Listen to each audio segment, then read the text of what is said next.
सबसे पहले तुमको क्या करना है, आकृति वाले सवाल करने हैं, है ना। क्या नहीं बनता आकृति में, क्या नहीं बनता है, दर्पण वाले सवाल, शीशा। तो देखो सबसे पहले ये दिमाग में रख लो कि तैयारी कंपटीशन है क्या। कंपटीशन तैयारी जो भी हो, दिमाग का खेल है। जिसके पास दिमाग रहेगा वो आगे बढ़ेगा। तो एक होती है मेहनत और दूसरा होता है विश्वास, कॉन्फिडेंस, है ना। दोनों चीज रहेंगी जब कि नहीं नहीं मैं कर लूंगा, मेरे से बन जाएगा, तो हो जाएगा। अब कितना तैयार है कितना नहीं है, धीरे धीरे करना है। सबसे पहले क्या करना है, दिमाग को तेज करना है। जब दिमाग तेज रहेगा तो मेहनत करने का और विश्वास दोनों रहेगा। दिमाग तेज कैसे होता है, वर्ग घन और पहाड़। ये बिल्कुल दिमाग में रख लो कि ये बनना चाहिए। कहाँ तक, 25 तक पहाड़ा, वर्ग 30 तक और घन 20 तक। यहाँ तक तो याद ही कर लो।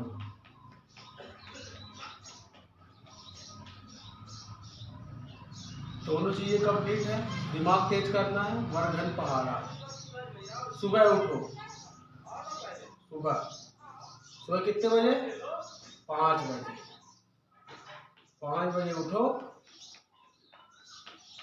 नित्य क्रियाओं संपन्न, मंजन मुखारी जो भी है, उसके बाद वर्गधन पहाड़ा। पहला काम याद करना, याद ना होगा, रटना नहीं है, बैठे रटना नहीं है, याद ना होगा। क्या करना है कि हर 2 दिन में, कितनी बार, 5 बार लिखना है। 5 बार क्या करना है, लिखना है। कैसे लिखना है 5 बार, पहली बार बिना देखे,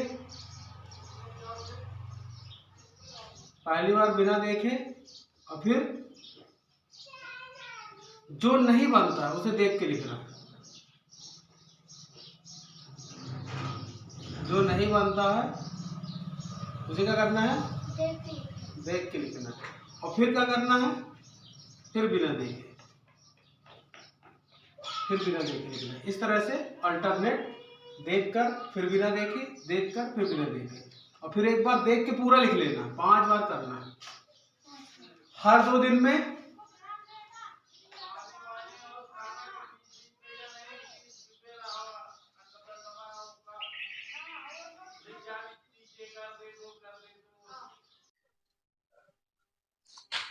इतना समझ में आया क्या करना है, वर्ग घन पहाड़ा तैयार करना है। गणित सीखनी है, रीजनिंग सीखनी है, करना पड़ता है। आकृतियां सीखनी है, करना पड़ेगा।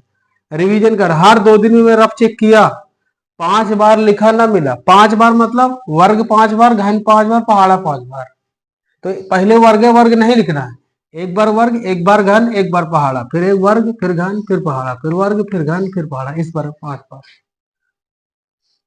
याद करना है। दिमाग तेज करना है तो करना पड़ेगा।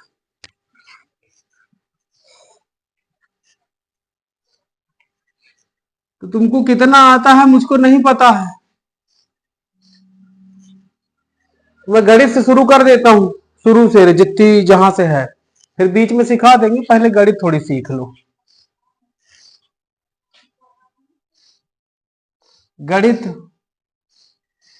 तुमको ये पता होना चाहिए कि गणित दिवस कब होता है, हैं? तो दिवस जो होता है 22 दिसंबर, लेकिन ये तो राष्ट्रीय गणित दिवस है। अंतरराष्ट्रीय बता दो, अंतरराष्ट्रीय गणित दिवस ये होता है 14 मार्च को। इसी को बोलते हैं पाई डे। अब पाई का मान कितना होता है, 22/7। दशमलव में कितना करते हैं, 3.14। इतना गणित के विषय में पता होना चाहिए। फिर इसमें कुछ अवार्ड भी दिए जाते हैं, पुरस्कार गणित के क्षेत्र में, तो पुरस्कार भी पता होना चाहिए। एक होता है अबेल पुरस्कार, एक होता है फील्ड्स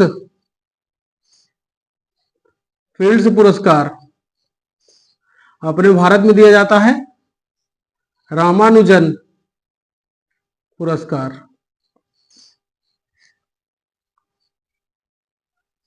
तो ये जो 22 दिसंबर है गणित दिवस, राष्ट्रीय गणित दिवस, ये रामानुजन जी की जयंती पर मनाया जाता है।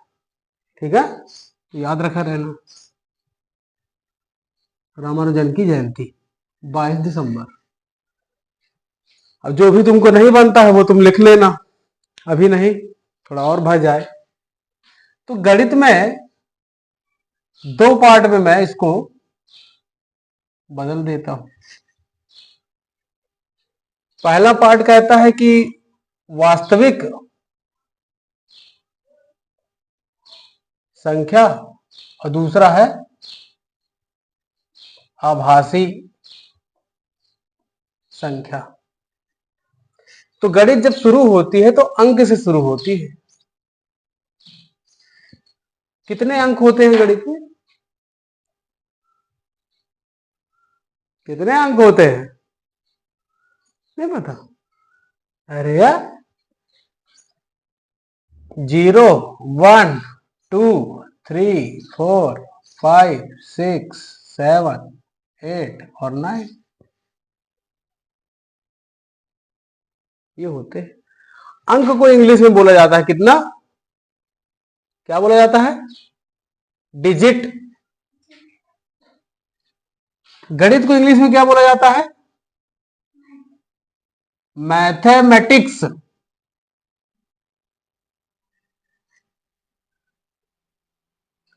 पुरस्कार को इंग्लिश में क्या बोला जाता है? अवार्ड।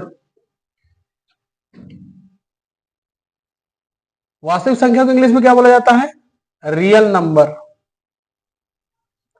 आभासी संख्या वास्तविक नहीं।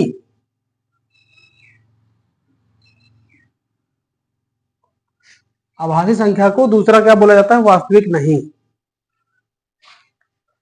इसे बोला जाता है इमेजिनरी नंबर।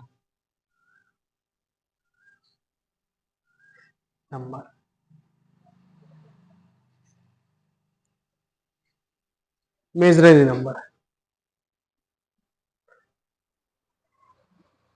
तो इसमें आती है सम्मिश्र संख्या,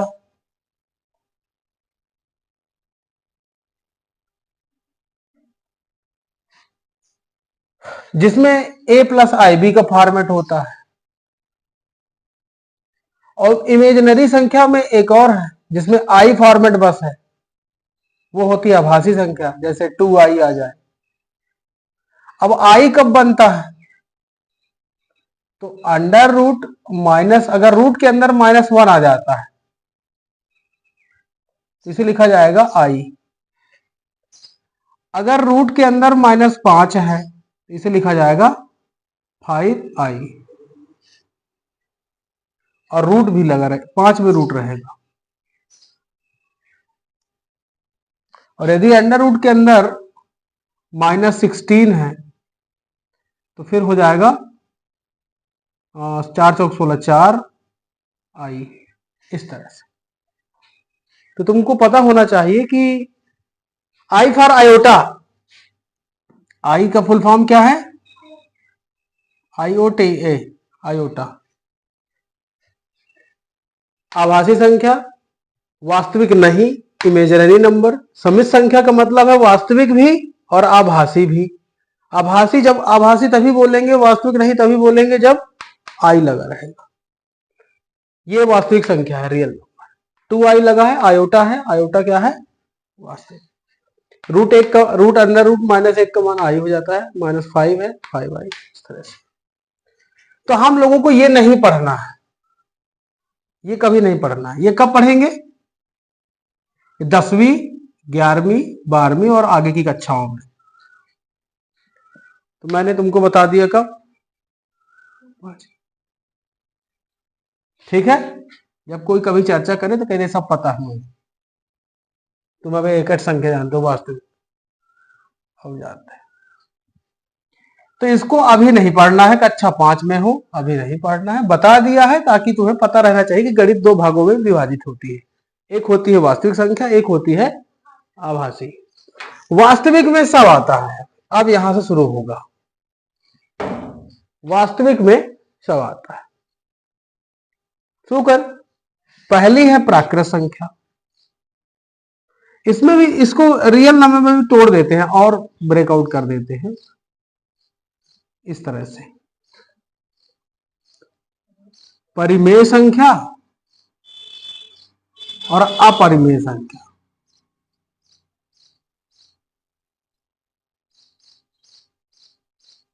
अपरिमेय संख्या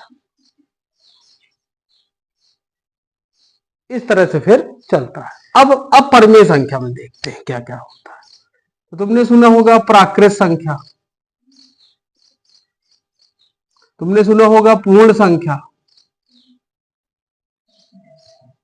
तुमने सुना होगा पूर्णांक संख्या, नहीं सुने हो? डीजे नहीं पढ़ाओ क्या? पूर्णांक संख्या, सम संख्या,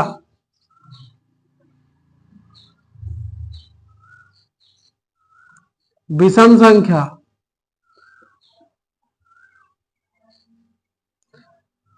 अभाज्य संख्या,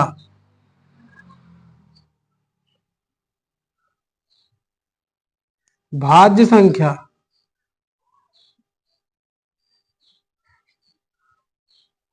तो इनका डिटेल देख ले थोड़ा।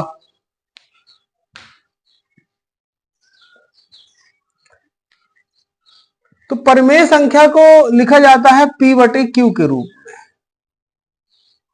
जहां पास Q not equal to 0, Q का मान 0 नहीं होना चाहिए। इसी भिन्न वाले में है, इसे 5/3 है और बोले तुमने बोला ये परिमेय संख्या है, तो 3 कहां है 0 के, 3 0 के बराबर नहीं है। कोई बोले 6/0 परिमेय संख्या है, तो नहीं है। क्यों? क्योंकि Q का मान क्या हो गया है, यहां Q है और Q का मान 0 नहीं होना चाहिए, ये मैंने बता दिया। ये परिमेय संख्या नहीं है, तो ध्यान रखेंगे। तो प्राकृत संख्या बता दो मुझे क्या होती है, समझा दो थोड़ा सा, कुछ जानते हो इसके बारे में तो नहीं पता है। तो अब मैं जो बता दूंगा वो जिंदगी भर याद रहेगा, जब तक पढ़ना है तब तक याद रहे।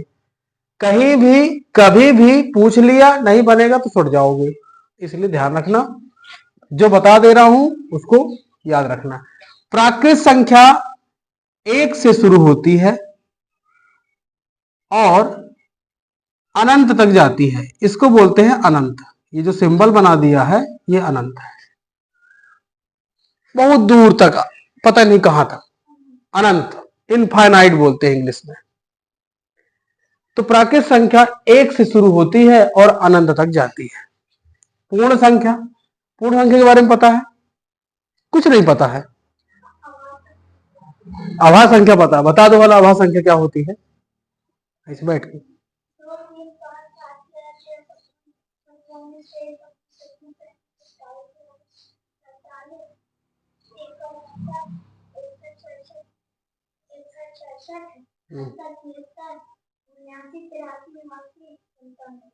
कितनी है 1 से 100 के बीच में? 1 से 100 के बीच में कितनी है? हाँ, नहीं याद तो याद कर लो, 25 होती है। 1 से 100 के बीच में 25 अभाज्य संख्याएं होती हैं, ठीक है, तो याद रखो। सबसे छोटी, चलो सम संख्या जानते हो, बताओ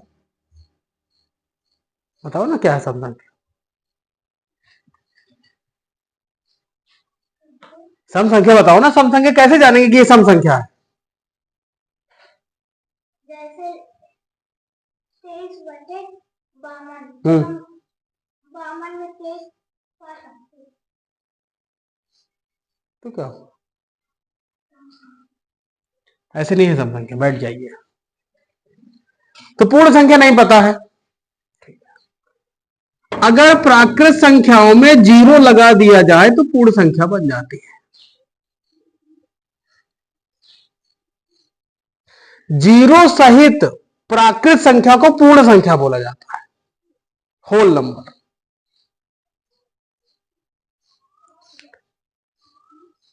जीरो जिसके साथ चलने लगे फिर वो प्राकृत नहीं, पूर्ण हो जाएगी। कॉन्सेप्ट दिमाग में लगा लो कि क्या पूरी प्राकृत संख्याएं पूर्ण संख्याएं हैं? नहीं है, कह नहीं है। प्राकृत संख्याएं पूर्ण संख्याएं हैं, यहां देखना है सर। क्या ये वाले अंक इसमें है तो है। पूर्ण संख्याएं प्राकृत संख्याएं हैं।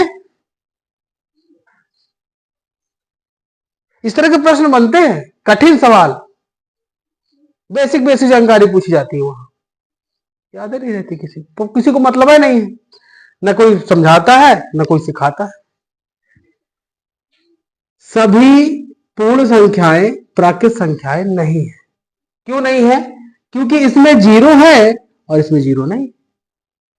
लेकिन सारी प्राकृत संख्याएं पूर्ण संख्याएं हैं, क्योंकि इसके सारे अंक इसमें उपस्थित हैं। तो ये हमको दिमाग में लगाना पड़ेगा, समझना पड़ेगा कि ये इसमें है तो सारी प्राकृत पूर्ण है, लेकिन जीरो इसमें नहीं है, तो पूर्ण संख्याएं प्राकृत संख्याएं नहीं है। पूर्णांक संख्या -3, -2, -1, 0, 1, 2, 3 प्लस का इनफाइनाइट। तो पूर्णांक संख्या क्या है समझा देता हूं। इधर की धनात्मक और इधर की ऋणात्मक, सॉरी ये ऋणात्मक, गलती हो गई। इधर की ऋणात्मक और ये है धनात्मक, और विथ जीरो। ऋणात्मक, धनात्मक और शून्य का जितना भी कॉम्बिनेशन है वो पूर्णांक है, इंटीजर। मतलब पूर्णांक संख्या में धनात्मक संख्याएं भी रहेंगी, ऋणात्मक संख्याएं भी रहेंगी और शून्य भी रहेगा। इसका मतलब ये हुआ कि प्राकृत संख्या पूर्णांक संख्या है, पूर्ण संख्या प्राकृत संख्या है, लेकिन पूर्णांक ना तो पूर्ण संख्या है और पूर्णांक ना तो प्राकृत संख्या है। यह देखना पड़ता है कि कौन किसमें है। इसमें 1 2 3 है इनफाइनाइट, यहां दिख रहा है 1 2 3 इनफाइनाइट, इसका मतलब है कि ये प्राकृत संख्या पूर्णांक संख्या है। पूर्ण संख्या 0 से लेकर इनफाइनाइट, 0 से लेकर इनफाइनाइट इसमें है, इसका मतलब पूर्ण संख्या पूर्णांक संख्या है। और पूर्णांक अब इसमें निगेटिव वाले तो इसमें नहीं है, इसमें भी नहीं है, तो इसका मतलब यह कि पूर्णांक इन दोनों के लिए नहीं है। तो यह दिमाग चलाना है कि कौन किसके अंदर है। अगर अंदर है तो वो है, नहीं तो नहीं है। तो पूर्णांक संख्या क्या दिमाग में रखोगे, उसमें क्या क्या होता है? धनात्मक संख्याएं होती हैं, ऋणात्मक संख्याएं होती हैं और शून्य भी होता है। तो ये बता दो कि 5 और 25 15 में कौन बड़ा?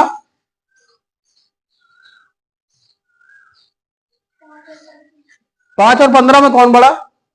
15 बड़ा, तो ये वाला चिन्ह लगेगा। हाँ, ये वाला चिन्ह लगेगा। तो फिर ये तो 5 ना बड़ा हो गया,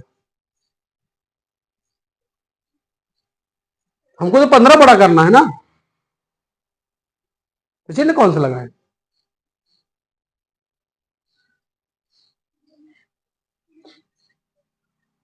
आठ और 78 और 75 में कौन बड़ा? 78 बड़ा तो ये वाला चिन्ह लगाना पड़ेगा ना कि ये बड़ा बड़ा है। नहीं पता है? अरे भाई, जिधर का बड़ा उधर का बड़ा, उसका मुंह बड़ा। क्या कॉन्सेप्ट लगाओ? जिधर का बड़ा उसका मुंह बड़ा, और जिधर का बड़ा उसका मुंह बड़ा। याद है ना? इसे मजा ले रहा हूं, है? तो मजा ले रहा हूं, फिरकी ले रहा हूं। कॉन्सेप्ट क्लियर है कि नहीं? कॉन्सेप्ट क्लियर होना जा रहे हूं। जो बड़ा उसका मुंह बड़ा, नहीं तो फिर खड़ा। ठीक है, करेंगे। ठीक है, ध्यान रखेंगे। इसी तरह से ऋणात्मक का कॉन्सेप्ट चलता है, ये धनात्मक संख्याओं का है। अच्छा, 0, 3 और 0, 7 में कौन बड़ा? 7 बड़ा, तो यही खड़ा।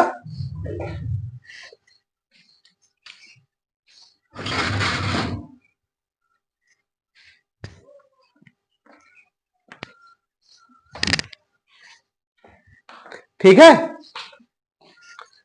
तो जब तक धनात्मक, कॉन्सेप्ट बता रहा हूं, जब तक धनात्मक संख्याएं हैं तो बड़ी वाली संख्या बड़ा।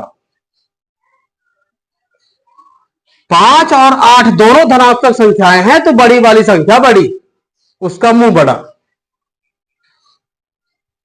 भाई जिसके पास ज्यादा पैसा उसके पास बड़ी गाड़ी, जिसके पास बड़ी गाड़ी वो बड़ा, और बड़ा तो मुंह बड़ा, उसका मुंह भी चलेगा। फिर जिसके पास पैसा नहीं होता कहां मुंह चलता है? मुंह छोट सा रहता है, इससे छोटू। मजे लेके पढ़ो। ठीक है, ऋणात्मक का थोड़ा देख लेते हैं। -2 और -5 में कौन बड़ा? -5 बड़ा, और 5 बड़ा तो खेल खत्म। -19 और -28 में कौन बड़ा? -28 बड़ा तो मुंह बड़ा। अरे खेल खत्म हो गया सर, माइनस वाले में छोटी संख्या बढ़ा। तुम ये बताओ कि तुमने उधार मांगा, तो एक ने मांगा 100 रुपए और एक ने मांगा 200 रुपए, कौन बड़ा? कहे बड़ा? बहुत कम मांगा है तो बड़ा हुआ ना भाई। इसको कम मेहनत करनी पड़ेगी चुकाने के लिए, इसको ज्यादा मेहनत करनी पड़ेगी चुकाने के लिए, तो कौन बड़ा? ऋण वाली में कम बड़ा। ठीक है ना? हाँ, तो ध्यान रखेंगे, कॉन्सेप्ट नहीं करना है गलत। तो याद कैसे रखे? उसका तो मुंह बड़ा, जो बड़ा उसका मुंह बड़ा। इसका इसका भी बता देते हैं।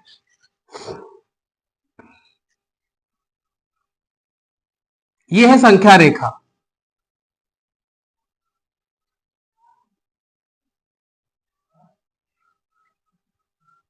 ये है संख्या रेखा। संख्या रेखा में कहता है जो 0 के पास ज्यादा हो वही बड़ा, जो 0 के पास ज्यादा हो वही बड़ा। अगर हम 0 से बाएं तरफ चलेंगे, ये तुम्हारा दायां पक्ष हो गया और ये हो गया बायां, तो बाएं तरफ चलेंगे तो पहले छोटी संख्या आएगी कि बड़ी संख्या आएगी? अंक की बात कर रहा हूं, बड़ा अंक आएगा छोटा अंक आएगा? पहले छोटा आएगा, -1, फिर -2, -3।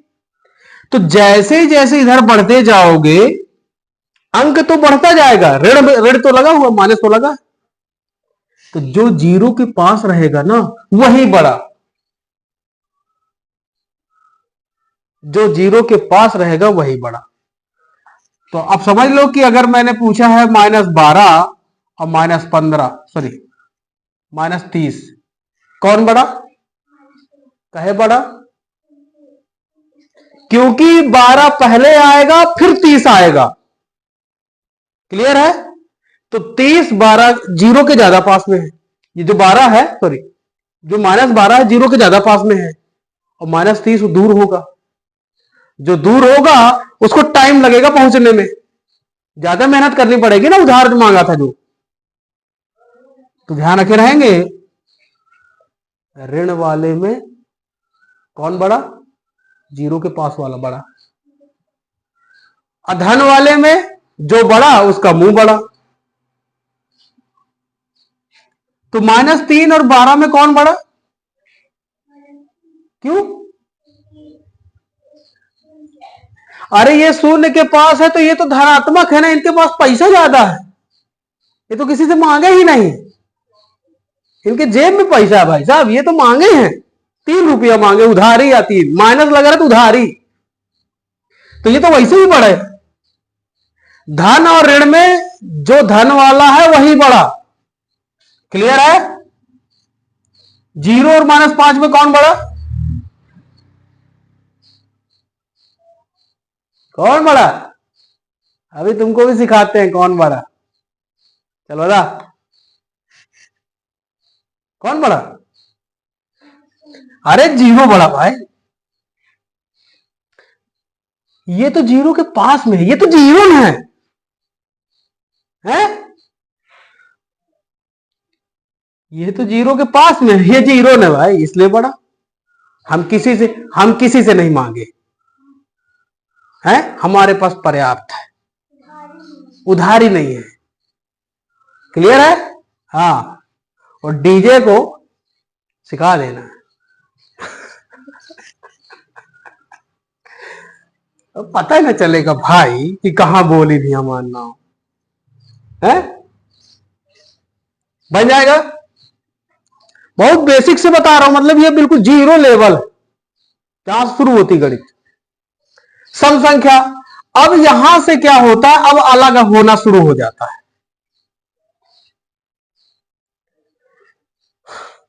तो सम संख्या मैंने पूछा था तो आपने नहीं बताया था।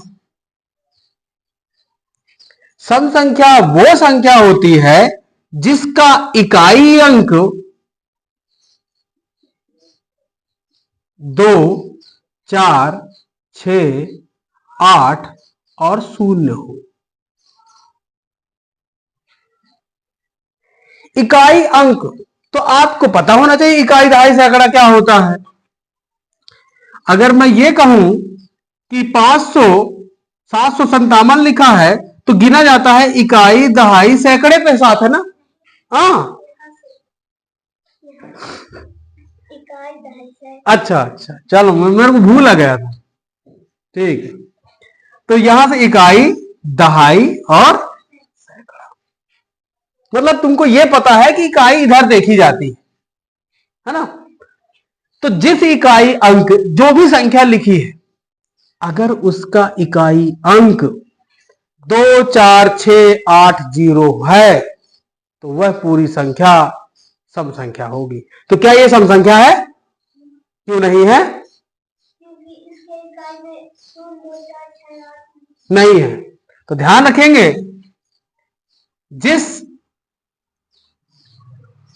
संख्या के अंत में इकाई में 2, 4, 6, 8, 0 है तो वह संख्या सम संख्या होगी। ध्यान रखें। तो विषम संख्या क्या है फिर? तो जिसका इकाई अंक 1, 3, 5, 7 और 9, 1, 3, 5, 7, 9 अगर है तो वह संख्या विषम संख्या होगी। इकाई दहाई सैकड़ा ऐसे नहीं, इकाई दहाई सैकड़ा, दिस इज द फाइनल, इकाई दहाई सैकड़ा। क्लियर है? तो हमने यहां पर अंक लिखा था,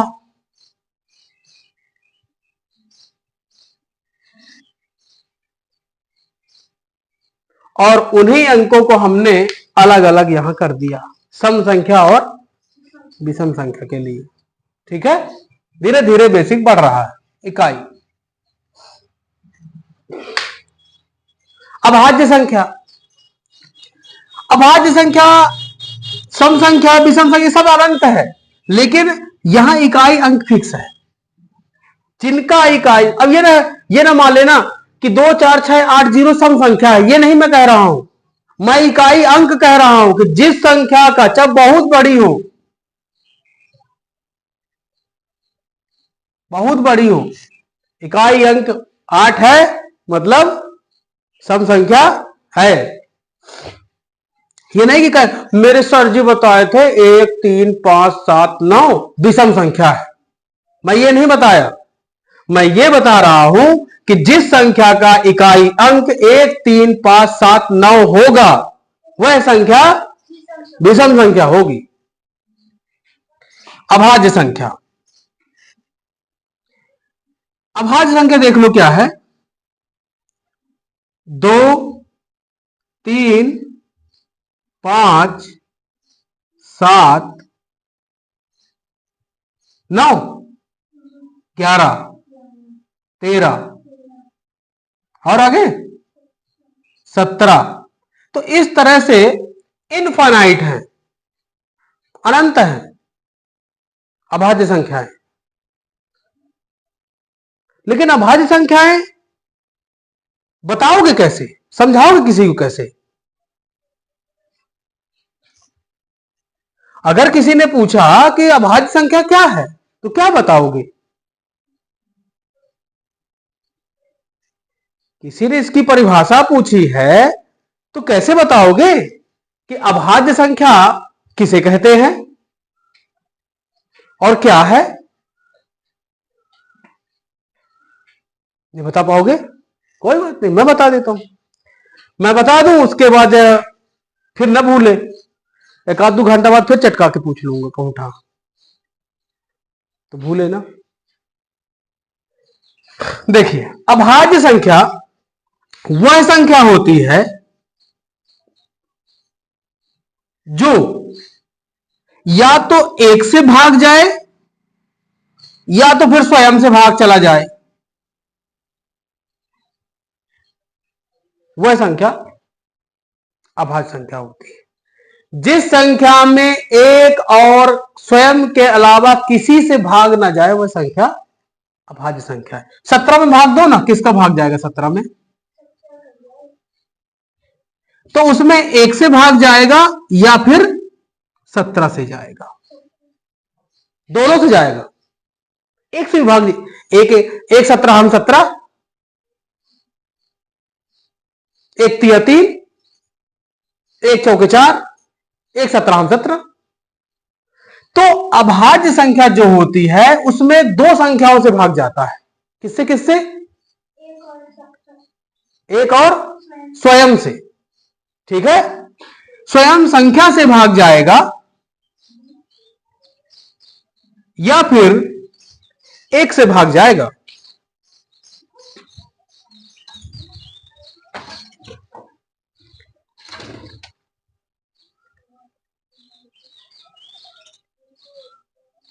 ठीक है, समझ में आएगा कि ये है क्या? जिस संख्या में एक और स्वयं के अलावा किसी से भाग ना जाए वह संख्या वह संख्या है। क्लियर है?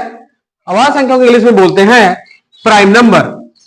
अब यहां ना लिखेंगे, जब अलग से पढ़ेंगे तब लिखेंगे, मैं तो ऐसे ही बेसिक फालतू कर रहा हूं, ऐसे मजा याद दिला रहा हूं ना। डीजे की बढ़ाए थे, डीजे इसे नहीं बढ़ाए, मनते नंद का पढ़ाए, बने तो पढ़ाए, ठीक है। भाज्य संख्या, भाज्य संख्या क्या है सर? भाज्य संख्या जिसमें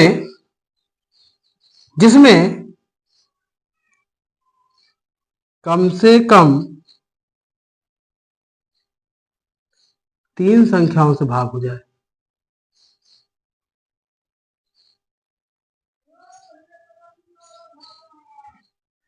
अगर 3 संख्याओं से भाग हो जाता है किसी भी संख्या में, कम से कम 3 संख्या से, तो वह भाज्य संख्या है।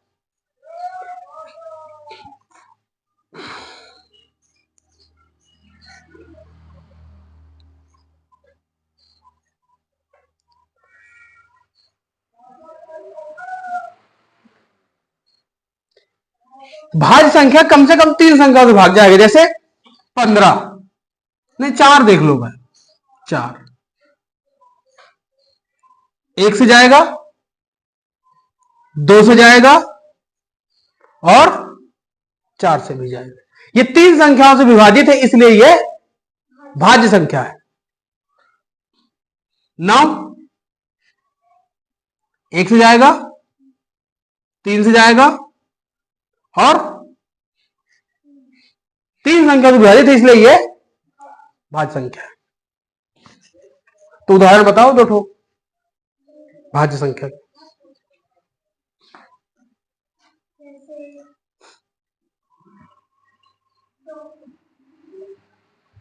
अरे 2 को पहले ही अभाज्य कर दिए भाई, 2 कैसे चला जाएगा बताना जरा। 2 में किससे भाग जाएगा?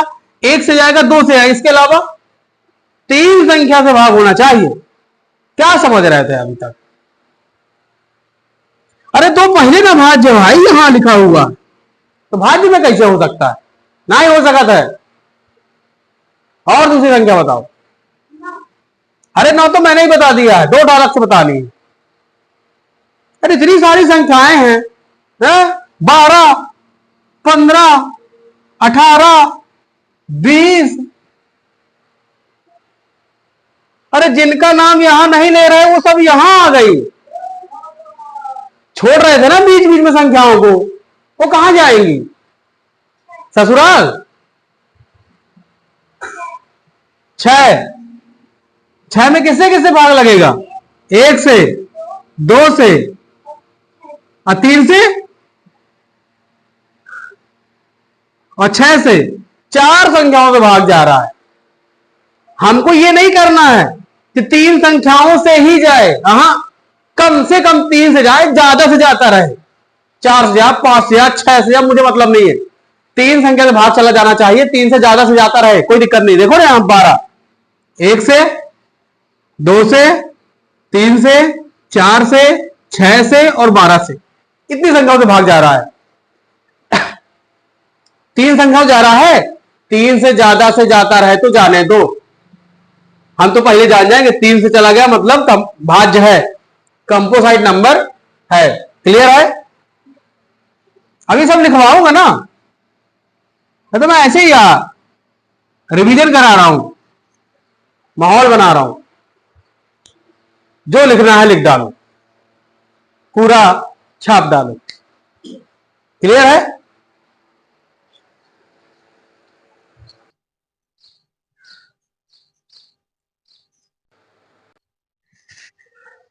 तो कहानी भाज्य तक आई, ठीक है। तो इसके आगे भी देखते हैं। अभी अपरिमेय की बात नहीं, जब परिमेय में सब चल रहा है।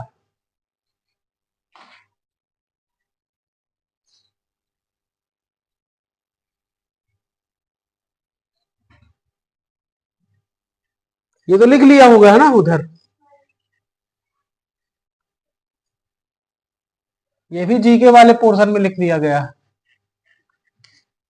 पुरस्कार भी लिख लिए गए हैं, सब याद होने चाहिए। धीरे धीरे करके रोज डेली पढ़ना, छुटाई कर दिया जाएगा। चलो, अभाज्य संख्या हो गई, भाज्य संख्या बता दिया। सह अभाज्य संख्या देख लो। सह अभाज्य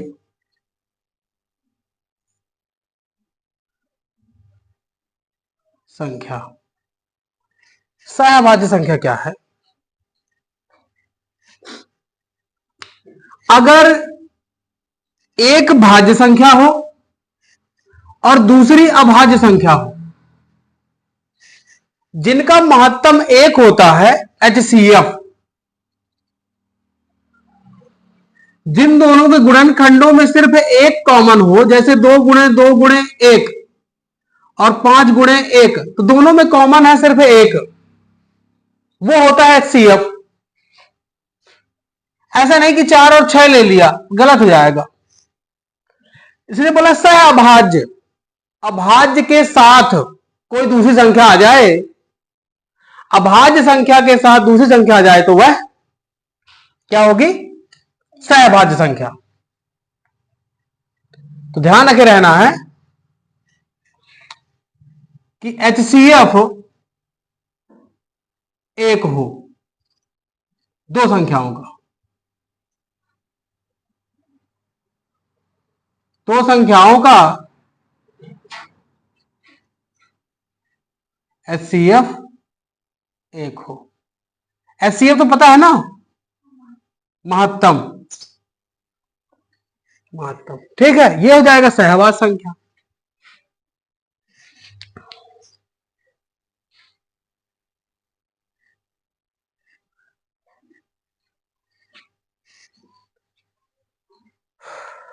और क्या बची है,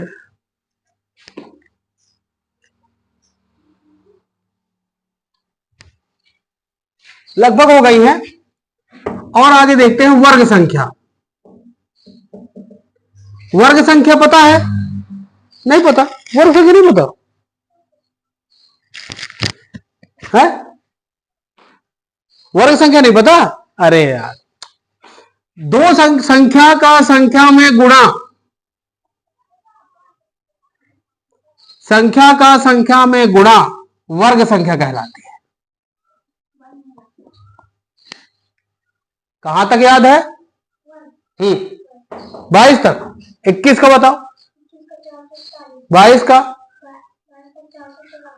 23 का, 23 का 529, 24 का 576, 25 का 625, 26 का 676, 27 का 729, 28 का 841, 29 का 29 का है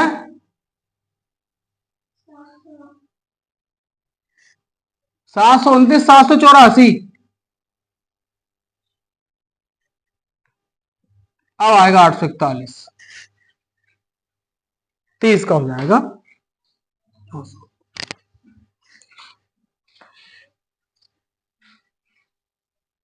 20 का, 19 का, 21 का,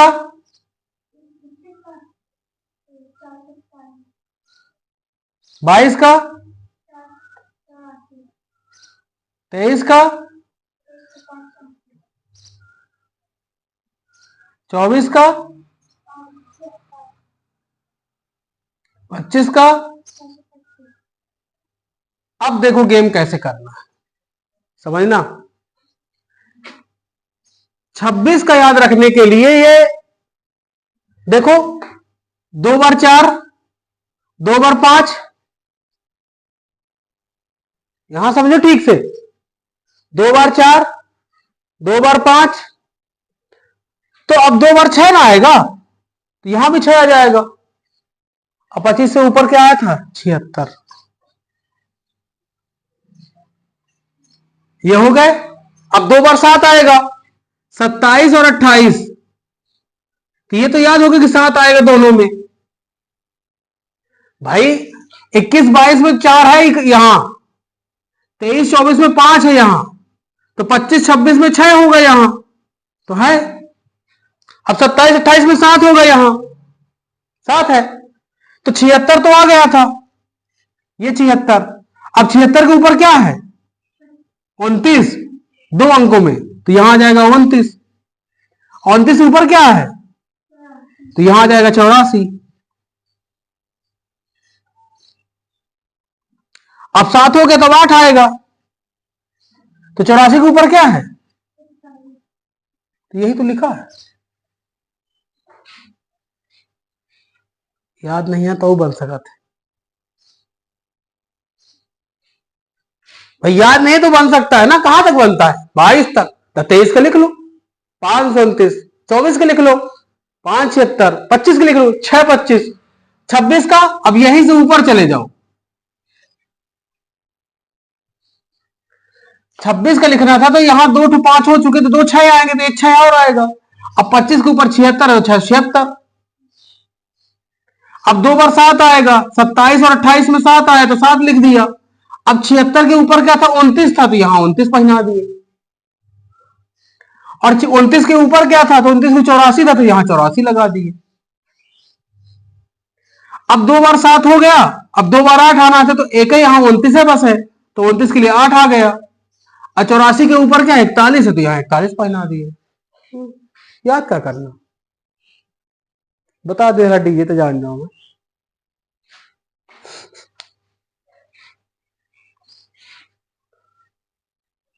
चलो अब बताओ, कहां तक याद है? बस, अबे लिखे तो हैं, अब कहां तक याद है? 21 का, 22 का,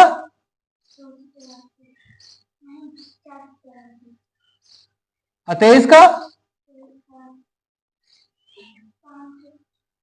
29, 24 का, 576, 25 का, 26 का, 27 का, हाँ है, 28 का,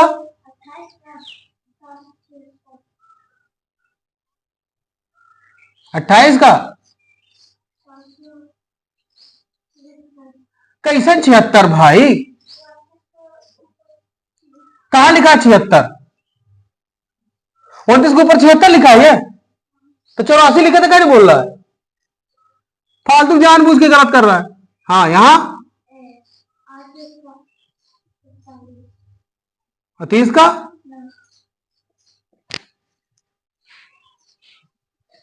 अब कहां तक याद हुआ?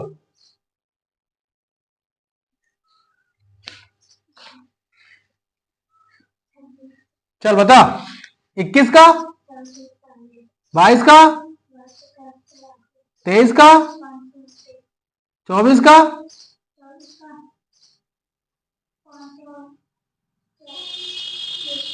25 का, 26 का, 27 का,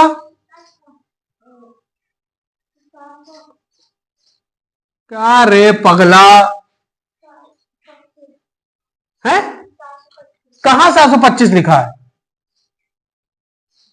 जब 676 यहां हो गया तो 76 के ऊपर ना देखेंगे?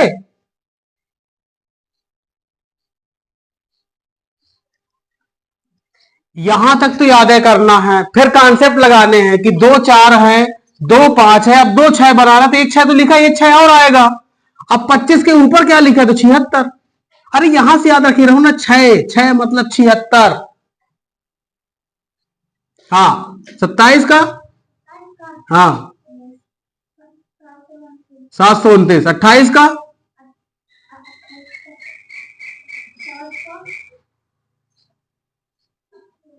29 के ऊपर देखो ना, है 784, 28, 29 का, 30 का बना क्या भी नहीं? कहां थोड़ी थोड़ी देख के बताने हैं,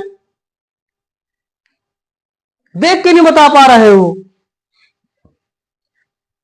हाँ बताओ। हाँ हाँ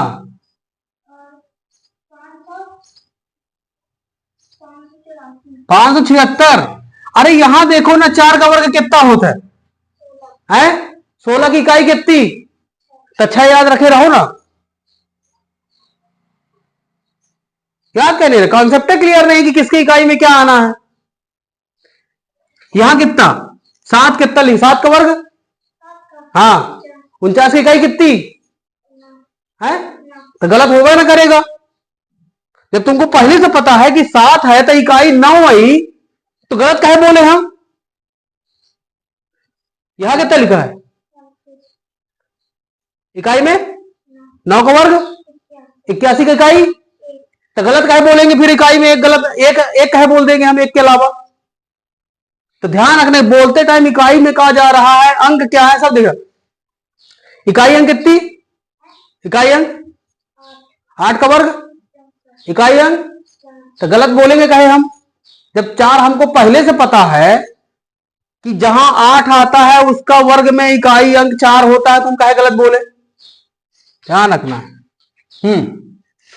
फिर से 21 का वर्ग, 22 का, 23 का, 24 का, 25 का, 26 का, 27 का, 28 का,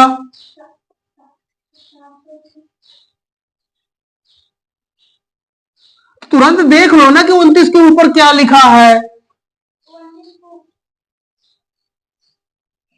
अरे यहां देखो 25 के ऊपर क्या लिखा था, तेरे नीचे लिखे। अब 76 के ऊपर क्या लिखा था, 29, तो तुमने 29 लिख दिया। अब यहां 29 लिखा तो 29 के ऊपर क्या लिखा है, बोले 84। अब 2 साथ चाहिए तो एक साथ 84, कहे कि यहां 2 2 के 4 बनना है। अब 8 आएगा। अब 84 के ऊपर क्या लिखा है, वहां 29 लिखा है, ऊपर 41 होता कि 29 होता, नालायक जानबूझ के गलत बोल रहा है। जब बोल रहा हो कि 84 के ऊपर, तो ऊपर ये होता है, ऊपर ये होता है कि ये होता है, फिर वो क्या होता है, नाम बोलना होकर 41। जानबूझ के गलत कर रहा, फिर बोल देगा कि मारते हैं।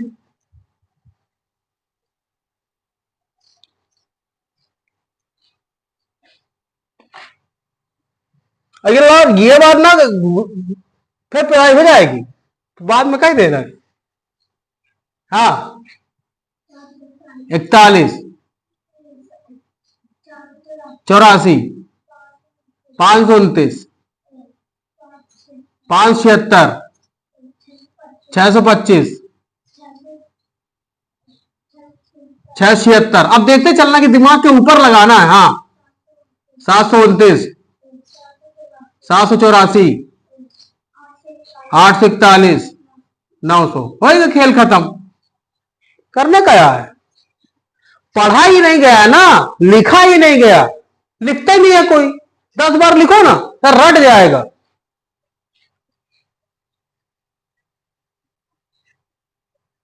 पांच सौ से ज्यादा बार तो मैं लिख चुका हूं अभी तक में। तो क्लियर है ना, वर्ग 2 बार गुणा करने हैं, 30 तक रटा होना चाहिए। घन संख्या, घन संख्या क्या है, 3 बार गुणा,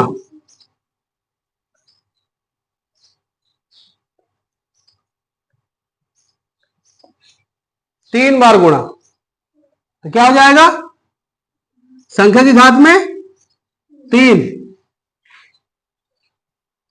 ये आधार है और ये घात है, याद रखना है। इसको घात बोलते हैं और इसको आधार बोलते हैं।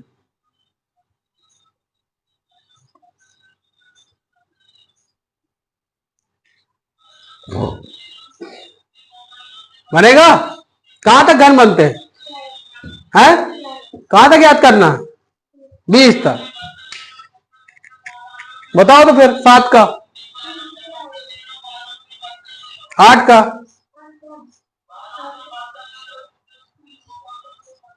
8 का,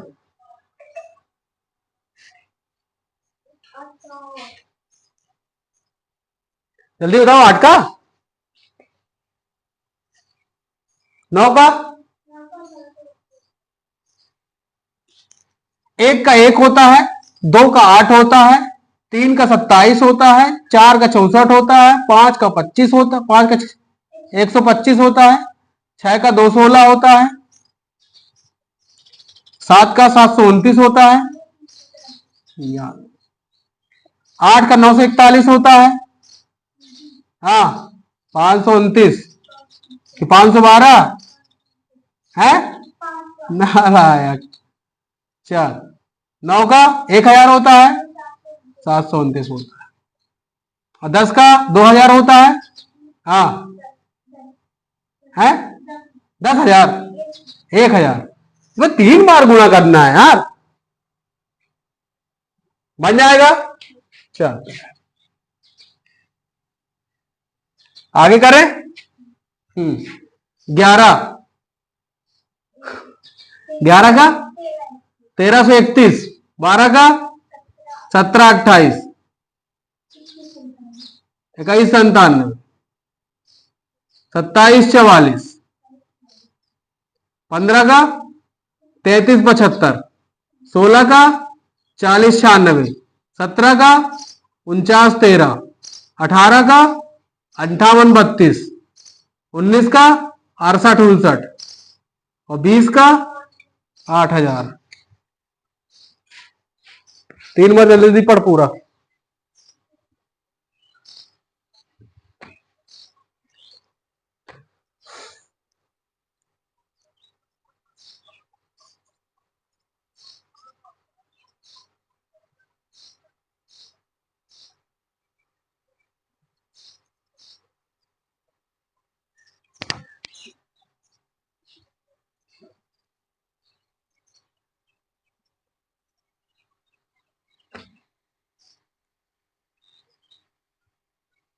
हो गया?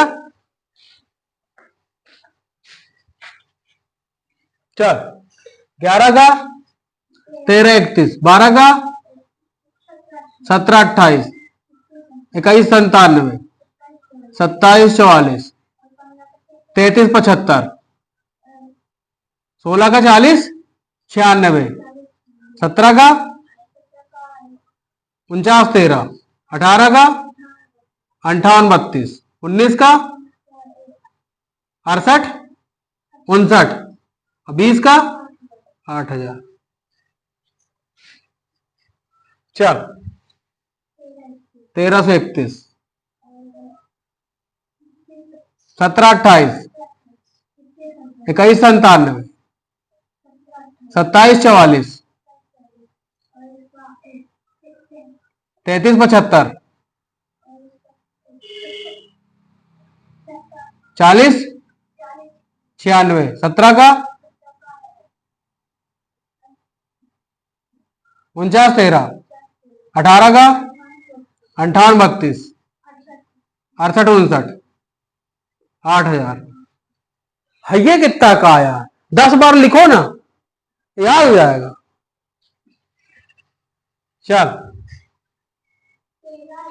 1331, 17 28, 21 97, 27 44, 33 75, 40 96, 4000 नहीं, 40 96 याद रखने, इसी तरह बोलना भी तभी वो याद होगा। 40 96, हाँ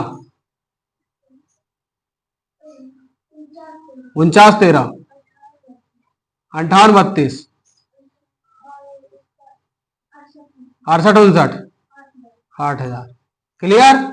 एक बार और, एक बार और। चल 1331, 17 28, 21 97, 27 44, 33 75, 40 96, हाँ 49 13, 58 32, 68 69 8000। क्लियर ना? बार बार लिख लेना है। अब 21 से लेकर 30 भी याद करने, सब याद कर डालेंगे। घन संख्या हो गई, सहवास संख्या, घन संख्या हो गई। लगभग यहां तक में काम हो जाता है। इसके आगे फिर सब बेसिक बेसिक चीजें हैं, उनको देखेंगे। थोड़ा अपरिमेय संख्या को देख ले, है ना। जो ये अपरिमेय संख्या लिखी हुई है इसको देख लेते हैं। तो इससे पहले लिखना तो नहीं है, कुछ कुछ नहीं लिखना है।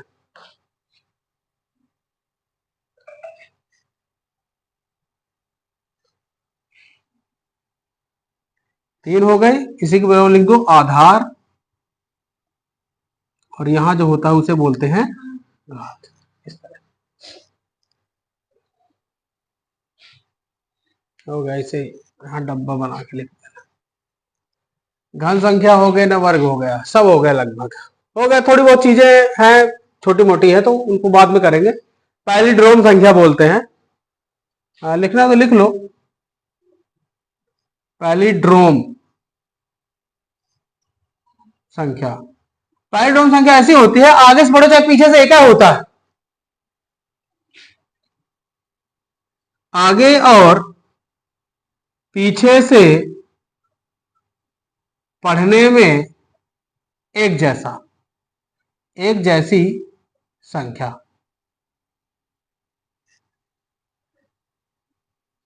पढ़ो वाला,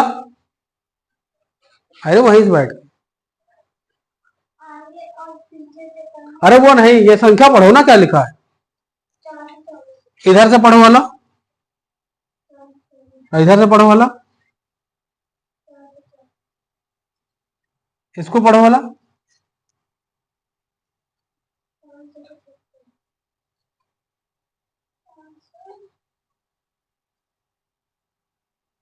इधर से पढ़ेंगे तो क्या 557, ये तो ना होगी है, ये ऐसे ना होगा। अच्छा ये है पैलिड्रोम। भूल गया था, ये है पैलिड्रोम, है ना। इनको चाहे आगे बढ़ो चाहे पीछे से, ये क्या होता है 222 222 777 777 111 111 333 3 से एटसेट्रा। हाँ, ये होती है पैलिड्रोम। आगे से बढ़ो चाहे पीछे से, एक जैसी रहेगी। ठीक है, ये हो जाएगा।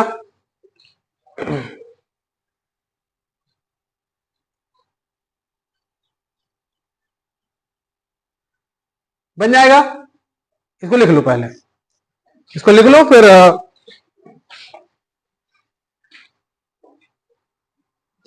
संघर्ष की कहानी संजय के साथ मिलते रहेंगे। आज यही तक करेगा, और देखेंगे, फिर किसी और घंटे पढ़ेंगे, बीच बीच में पढ़ाते रहेंगे दोपहर दोपहर के। ठीक है, चल तो परिमेय संख्या हो गया है। लगभग जितनी संख्या है मैंने यहां बता दी है, और भी होंगे तो बाद में देख लेंगे। अभी तो इतना बेसिक कक्षा 5 के लिए तो लगभग ठीक है, इतना जानना पर्याप्त है। देखो अपरिमेय संख्या क्या है।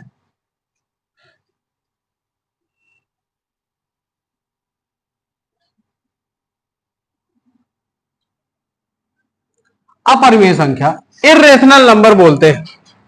यह है रेशनल नंबर, रेशनल नंबर, और यह होता है इर्रेशनल नंबर।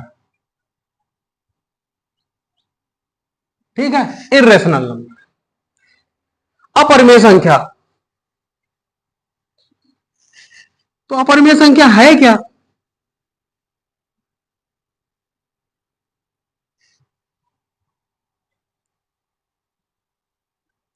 जिनको P बटे Q के रूप में व्यक्त नहीं किया जा सकता है। P बटे Q के रूप में है, अंश बटे हर के रूप में है, तो वो परिमेय संख्या हो जाएगी। जितनी भी संख्या है परिमेय संख्या में चली जाएंगी। जैसे भिन्न भिन्न है ये सारी चीजें। तो अपरिमेय संख्या P बटे Q के रूप में व्यक्त नहीं की जा सकती है। जैसे मैं ये बता दूं कि अगर अंडर रूट के अंदर अभाज्य संख्या आ जाती है, अंडर रूट के अंदर 5 आ गया, अंडर रूट के अंदर 7 आ गया, या पाई, पाई जो है अपना, ये अपरिमेय संख्या है। बहुत याद रखना अच्छे से, इसको पाई पढ़ते हैं। पाई जो है अपरिमेय संख्या है, बहुत अच्छे से याद रखना है। 5 प्लस रूट 3 लिखा है, अब अपरिमेय संख्या है। मतलब अंडर रूट वाली जितनी भी संख्या होंगी अपरिमेय संख्या कहलाएंगी।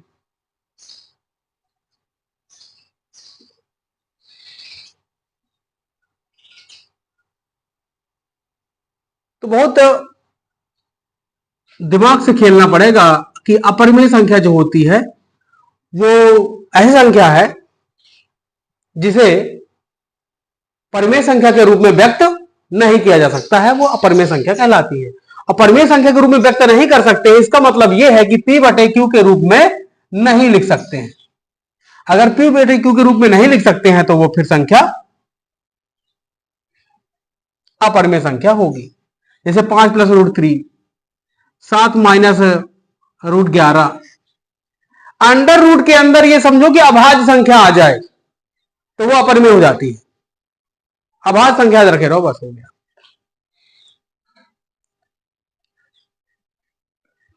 ठीक है, जिसके गुणनखंड ना हो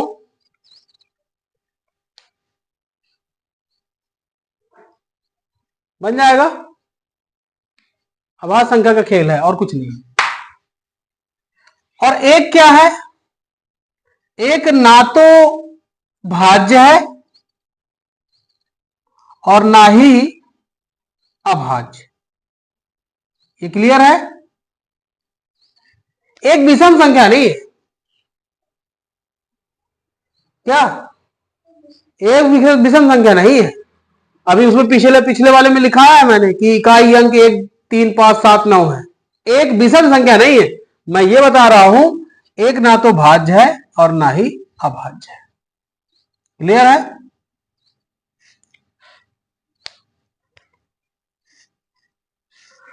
एक ना तो भाज्य है और ना ही अभाज्य है।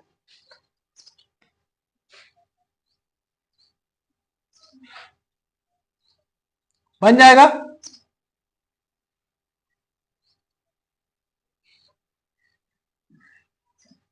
तो इसको लिख लो अपरिमेय संख्या में। 4 मिनट लगा।